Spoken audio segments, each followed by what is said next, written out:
All right. What's this for? That's for you. Is that Dogfish Head? Yep. Where'd you get this from?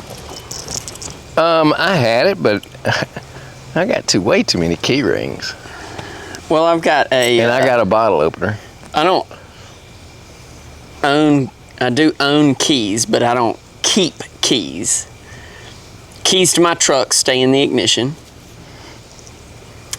And I break into all of my other dwellings. Okay. So, but I mean, you need a bottle opener. I have a bottle opener on my wallet. Okay. My money clip portion of my wallet is a bottle opener. Isn't that fancy? What if you don't have your wallet? I have a knife. And that's what I open it with. You telling me you don't want it? I am. Thank you. Huh? I am. Thank you. Find somebody else to give it to. Okay. Hey, I got a prize for everybody. The first person that can correctly tell one of my stories back to me wins this bottle opener. Dogfish Head. Dogfish Head Brewing Company. Which I'm sure you've heard of. Yeah. Off-centered ales for off-centered people. Sounds just right here. It is. Okay. That's pretty good. All right. So, first person to retell a story accurately. Correct. That I've told. Okay. And so how are they going to do this? Do they have to like submit a video or?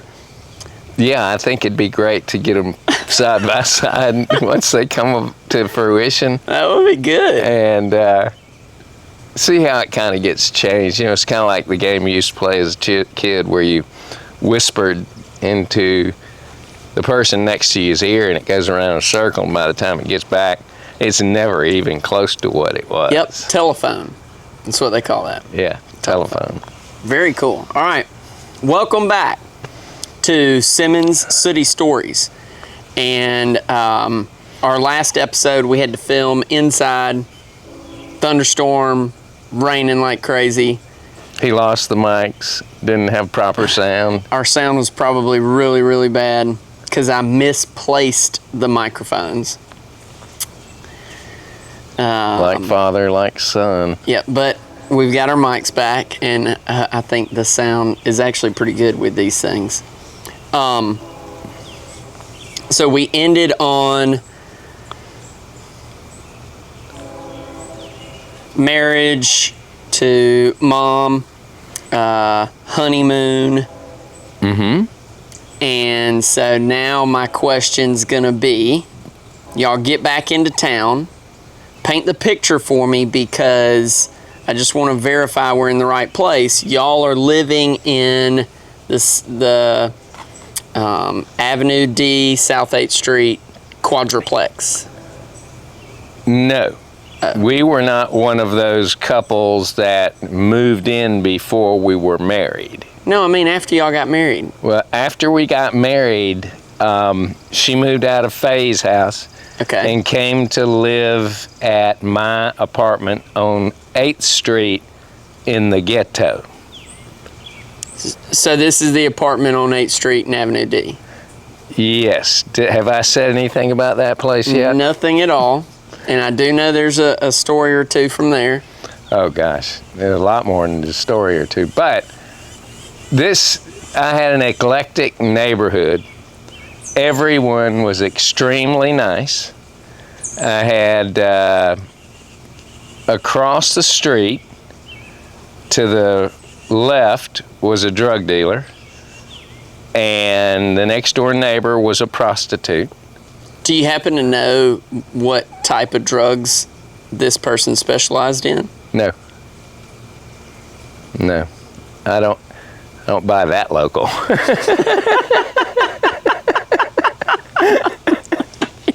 That's dangerous. You ought to buy local, but don't buy it next door. Oh my God. All right, let's see. But no, I had all kind of interesting Yes.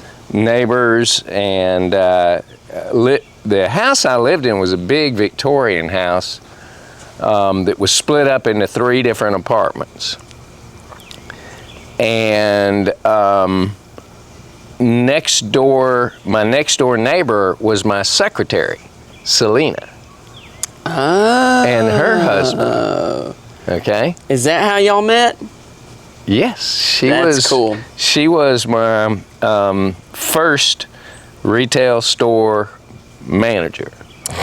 Back up a little bit, because she was secretary before, At our house. Yeah. At our here. house on Hall Street. Wait. No, Hall Street. Well, that's before 8th Street. Oh, that is before. Yes. So She when was we our got married, I lived not on 8th Street. I did not live on 8th Street. You did live on 8th Street. Because Mom told me the stories. Y'all lived a stint there. Oh, okay. Well, that's Okay. where I initially hired Met her. her, yes. Yeah. She was next door neighbor, and she ran my first attempt at a retail store and was my customer service representative. Yeah, she was basically secretary or CSR. Yeah. Now Booking appointments for you. booking appointments, but now Denise did the books. and was down there just as much. Correct. But we got to pause. You keep jumping ahead to the place on 8th Street where you had a physical location. But you didn't have a physical location for many years.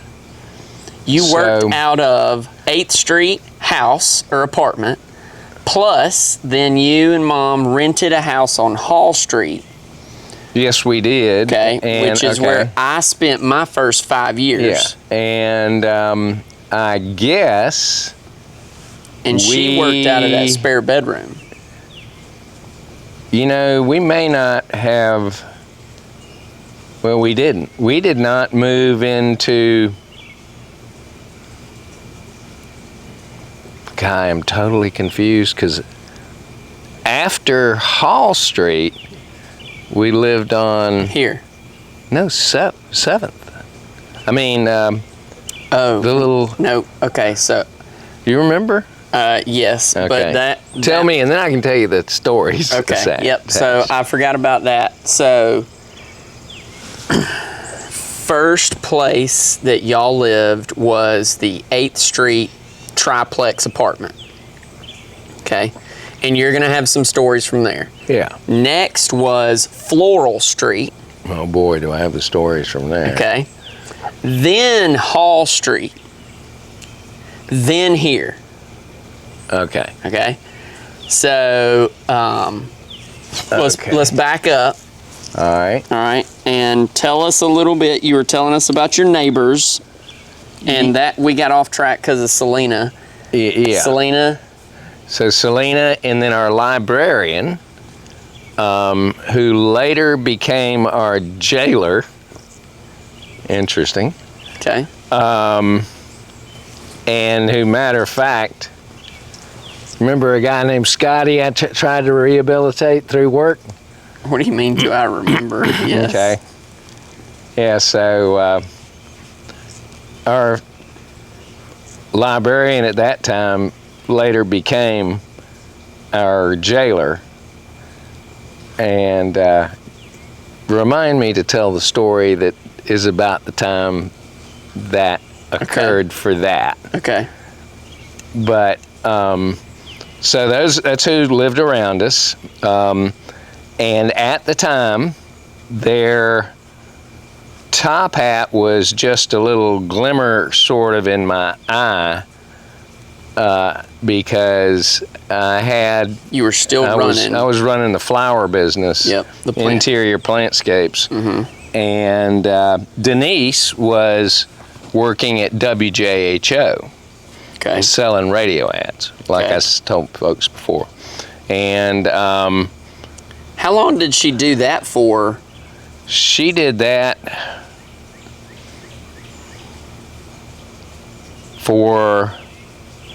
she did that up until I fired our financial person. Whoever that was. Me. It was me. Because our bills weren't getting paid on time. Checks were bouncing. And I couldn't handle it. And that was all due to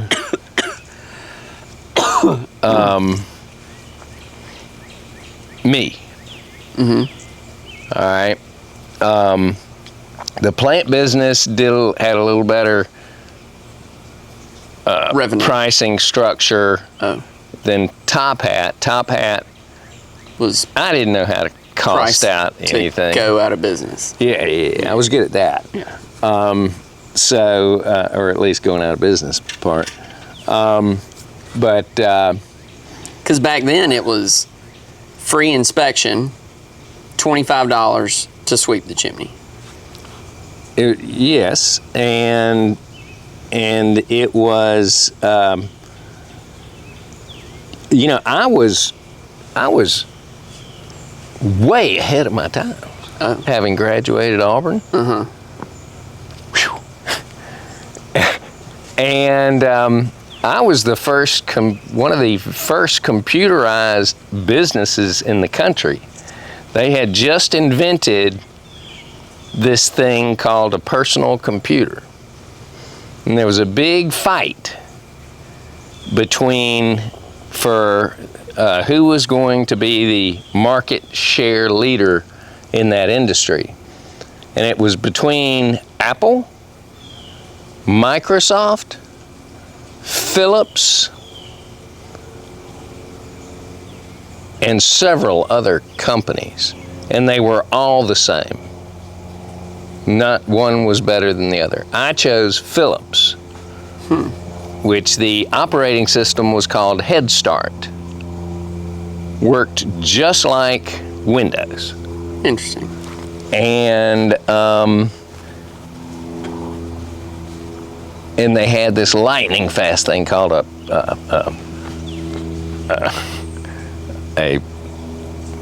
pin-fed printer. Okay.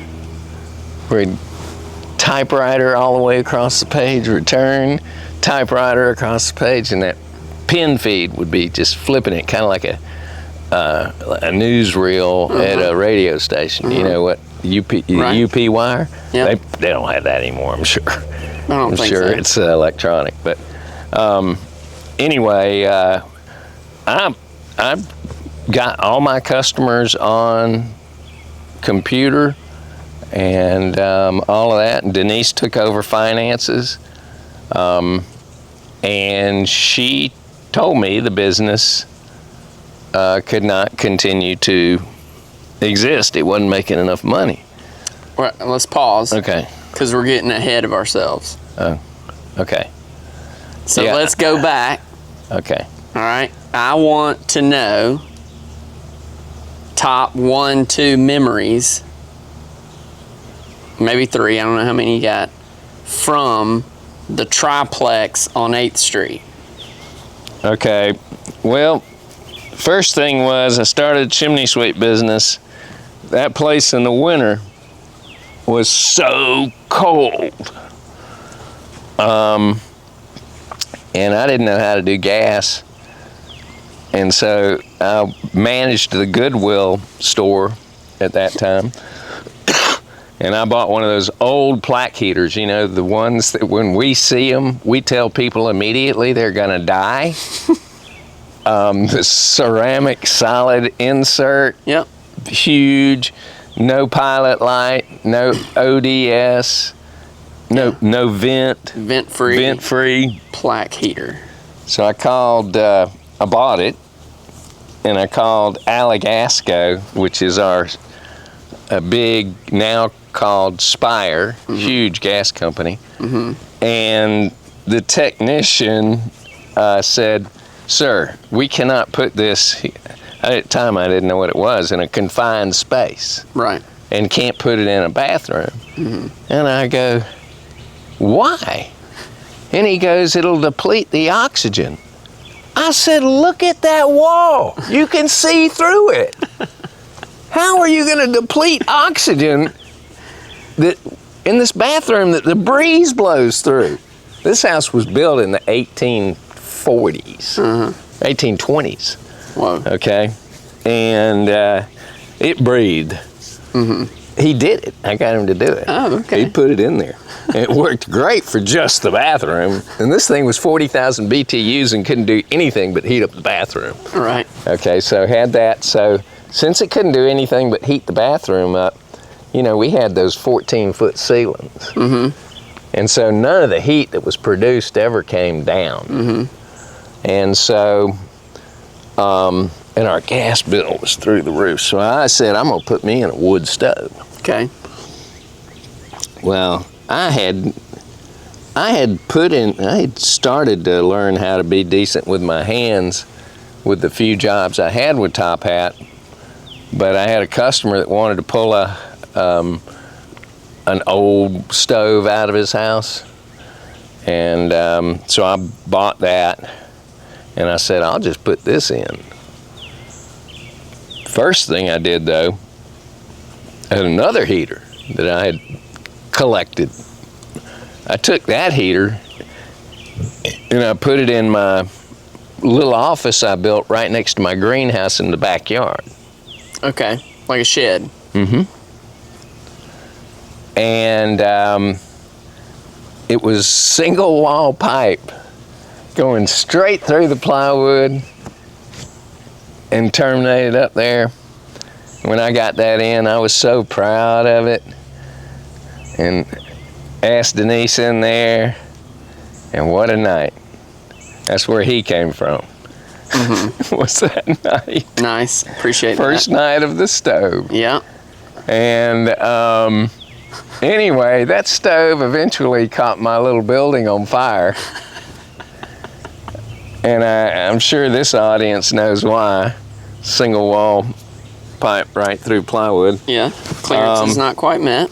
No, I wasn't certified. I wasn't, you know. I would, the radio stations and the television stations, they would call me just because chimney sweeping was so novel and want me to talk to them. And I was just telling them stuff I thought to be true. Y'all, this is right at the time when NFPA 211 original edition got written. And we should ask Jerry, because Jerry was part of that. Yeah, and so right about that time, well, I know this because a guy from Alabama is on the page 1 of NFPA 211 as one of the founders. And anyway, shortly after I got involved and learned a little bit about chimney sweeping and regulations.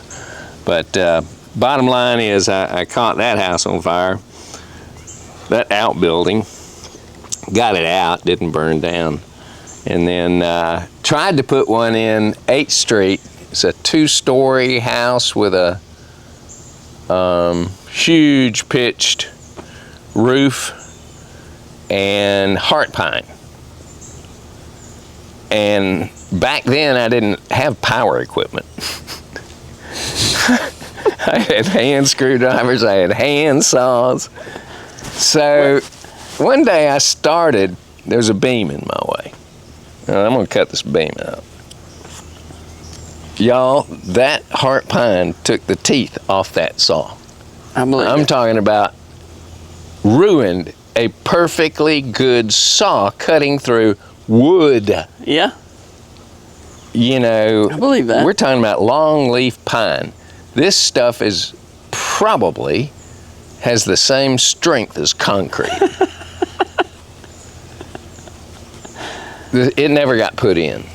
Okay. It was I was wondering, so you were, I had not heard the story of the second stove, and I was like, oh, wow. Yeah. I wonder if I thought maybe you were going to say the landlord said you couldn't do it. No. He said I could. But you just couldn't. Right. And then, as far as, 8th Street goes. Well, I remember laundry was outside, like around the corner.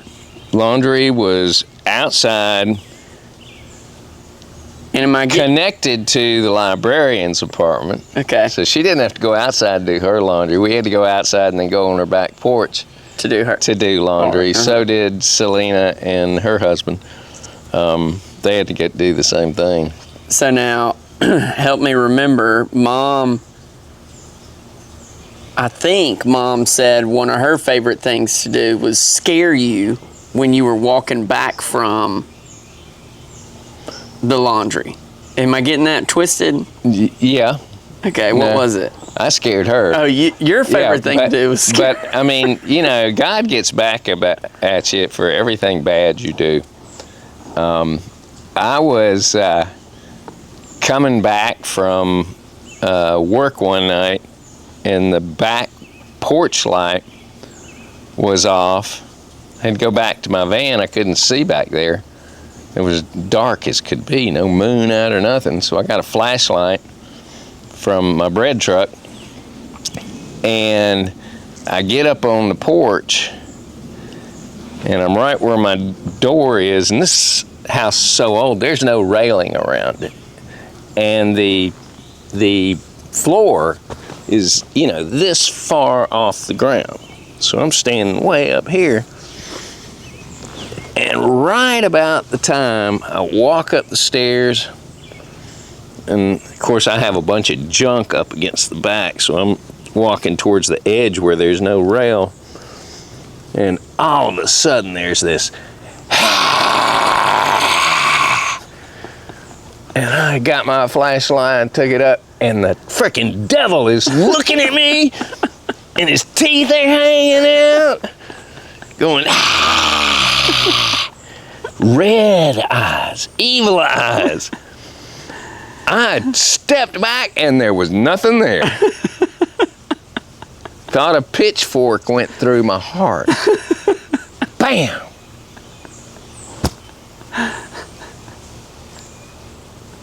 It knocked the breath out of me. Couldn't breathe for 5 minutes. Thought the devil was gonna eat me. It was a possum. Like in a tree that far away from me, so the devil was in my face. Oh God, that's the most scared I've ever been in my life. But anyway, that happened.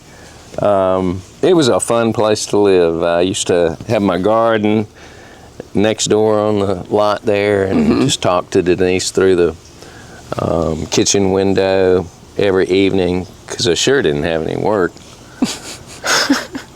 I mean, she was supporting us. And eating a lot out of the garden. Oh, that's all we had. We didn't have any money to buy meat. I grew everything. Had quite the garden there. So we weren't, hurting for anything.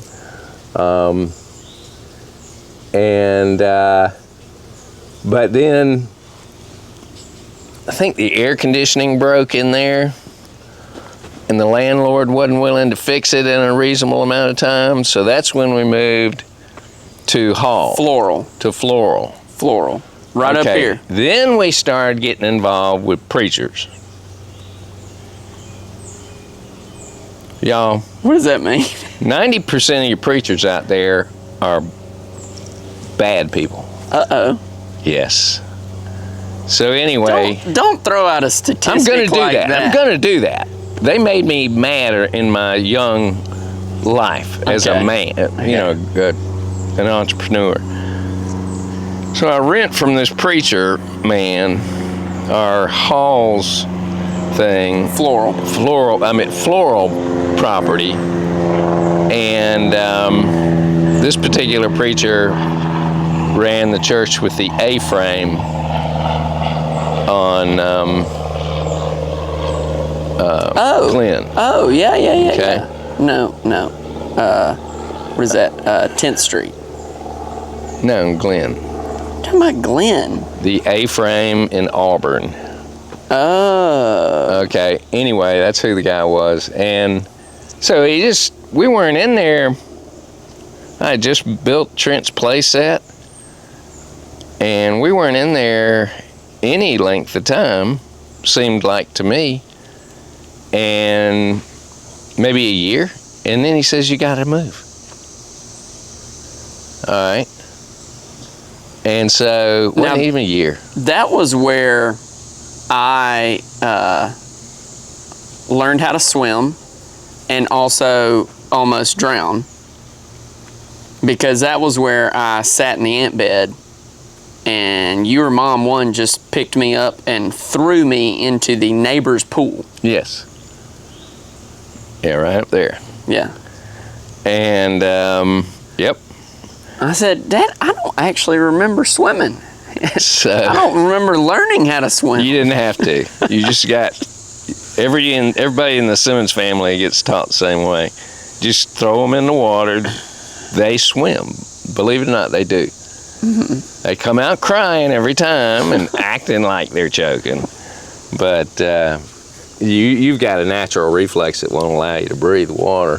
So at Floral, y'all didn't live at Floral but for a year? Mm-hmm. Okay.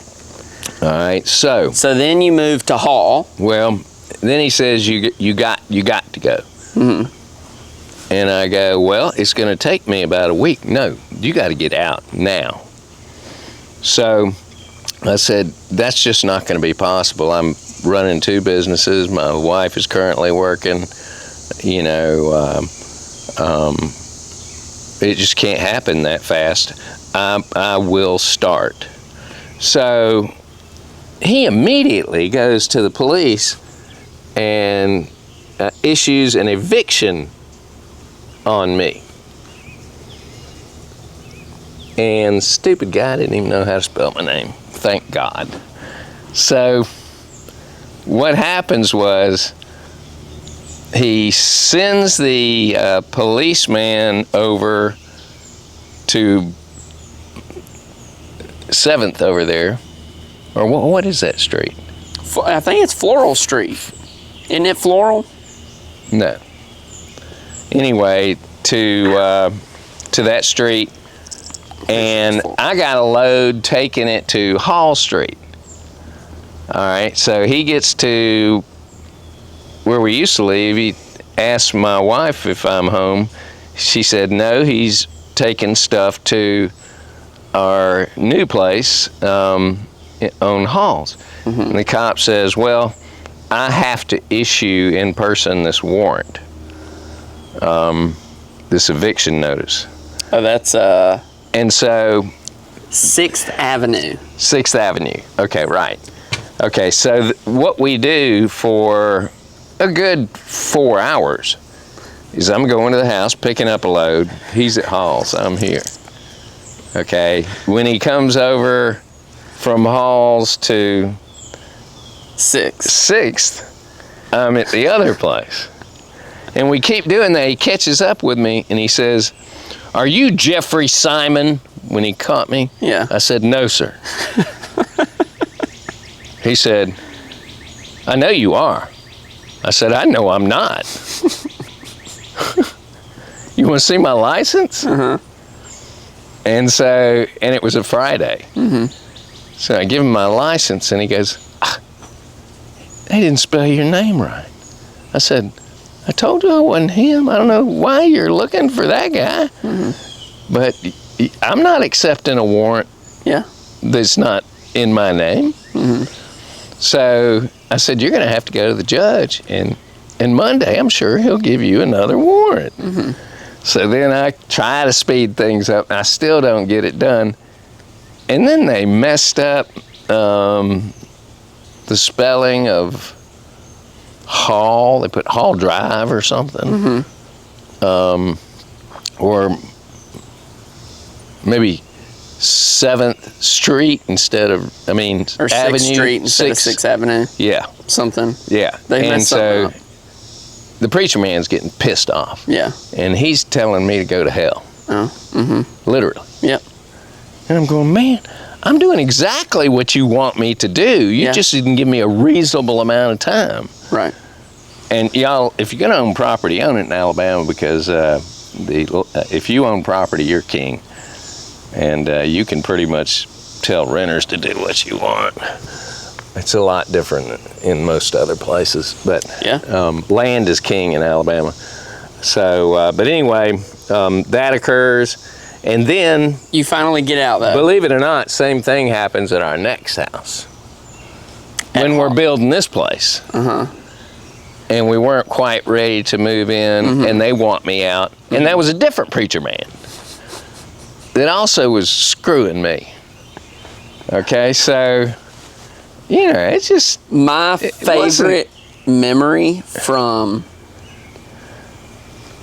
Hall Street, one of my favorite memories. When we built the tree house, I have quite a few. So, swing set, that's one of them. Swing set? Okay, swing dog? set was awesome. We got your first dog? Dog was awesome until we discovered and figured out that I was allergic. Yeah. Okay. So that was good. Another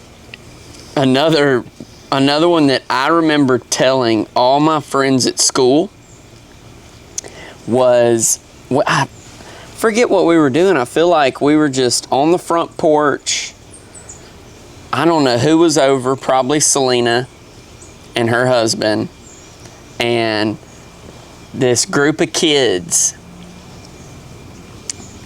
comes to like 3 houses down, and I don't know why, but destroys the mailbox.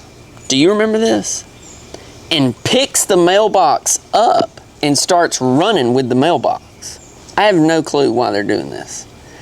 Destroying property and then taking the property. I also don't know why you cared so much about this mailbox, because you just took off after them and chased them down. It's what I do. And came back with the mailbox. Y'all, the number of people that I have scared with a jeweler's screwdriver is truly amazing. Yeah. And I'm going to have to hop forward just a little bit. Yeah. But on 8th Street there, our first store. Second store. This was the second store. This was the one you owned, not the one you rented. This is when this happened. Second store? Yeah. You're right. Well, I know. First store, he didn't treat me right as a renter either. And he's related. So he's just as bad as a preacher man, okay? Oh, come on. Mr. Phil's not like that. Well, Mr. Phil did kind of upset me there with, he wouldn't fix my air conditioning. And so I moved, like next door, and rented a place, rented the whole building. But at that building, had a guy that was moving in next to me. And during construction, when people weren't there, I drove up in the evening to my store, and a guy's trying to break in to his store. Yeah, the back door. And all I had in my pocket was a little screwdriver for gas work. Pull that screwdriver out. I said, man, we don't take kind of people breaking into buildings around here. Now get. Well, he's doing it with a knife. And I got this jeweler's screwdriver. Get out of here, go. And I actually chased people. He took off running. He did take off running. And you chased him. I'd always chase him. It's like the drug dealer broke into the shed back here.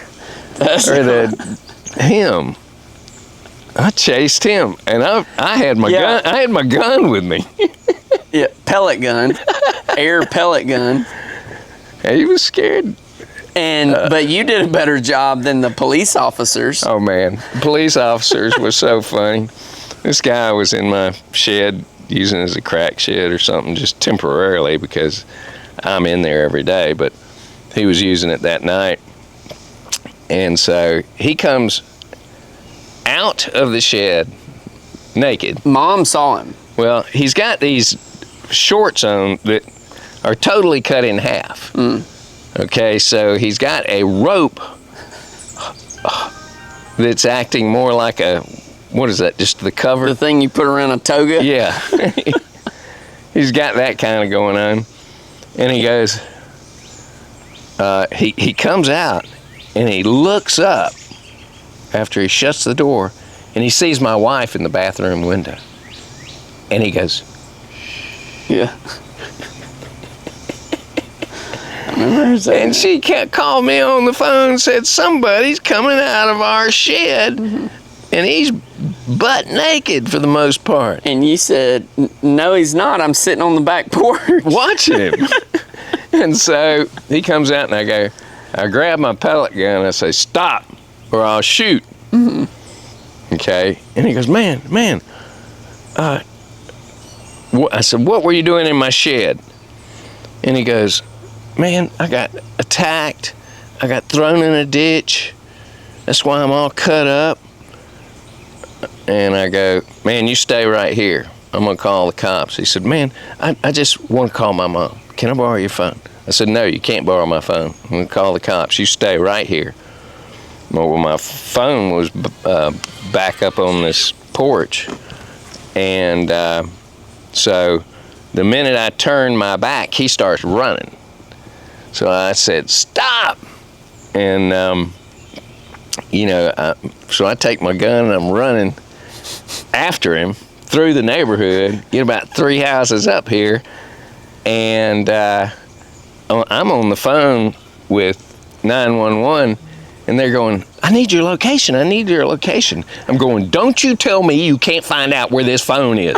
You better find it because I'm chasing a guy with a gun. He just broke into my shed.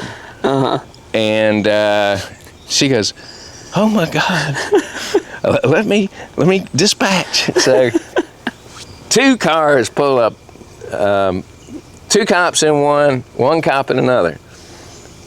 And they yell to me, because I look the most sane of both of us, because at least I'm dressed, and I do have a gun.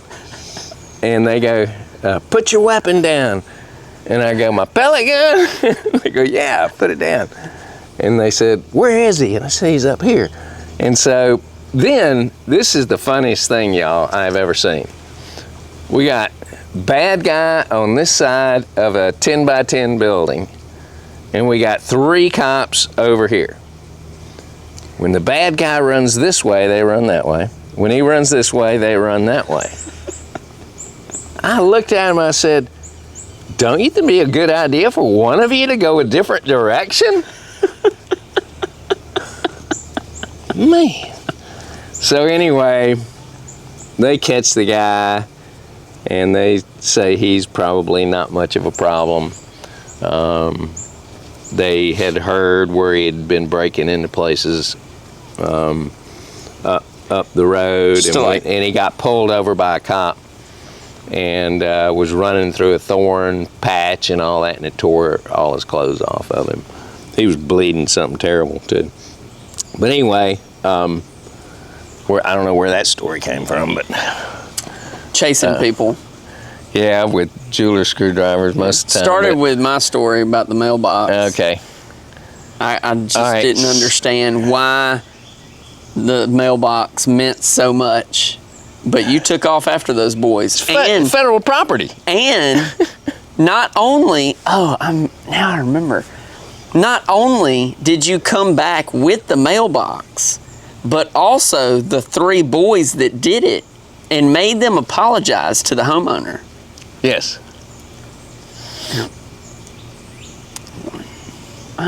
It's just wild. It's wild. You know, there's consequences to everything. I want to make sure they get taken care of early, those life consequences, before you're really going to get in trouble. Right. I think you know a little bit about that. Yeah. Yeah. I was taken to the police department. I did take you to the police department. And had to apologize. I'll do it again. Had to apologize. Yep. Oh, man. Okay. So that was Hall. Okay, so... Hall is also where I got my favorite toy ever, which was a spring-loaded horse. You know, the... Yeah. Man, I just remember riding that thing. Y'all, this house is as big as a matchbox. Yeah. I remember my twin-size bed and that horse.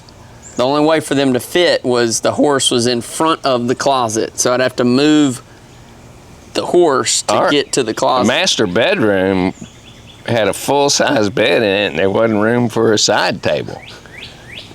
They were little bitty rooms. Yeah. That's also, let's see, Hall is the same time that Mom encouraged you to get an actual location. Do you remember why? What was the final straw? Oh my God. Had a fireplace delivered to Hall's to put it in, and we didn't have, of course, no forklift, no Escalera. We didn't have no money. And so it was her back and my back. All right.